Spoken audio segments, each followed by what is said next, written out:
ตะเลน้องเจนาเฮียนีกันตุปัวยิงดาวที่มาเสลากรีตินนาเฮียอาป่วยลงลันลิสัวกันเล่เราสุดสงเล่เฟลมอยนาตะเลน้องเจนาเฮียนีกันตุปัวยิงดาวที่มาเสลา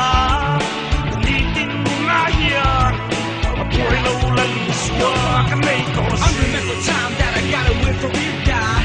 Now we're back, cause forgiveness from you. Oh my God, look in my way, tell me right things that I actually did. But time I had, turn my hand and pray from my view. Never realized that position never got so.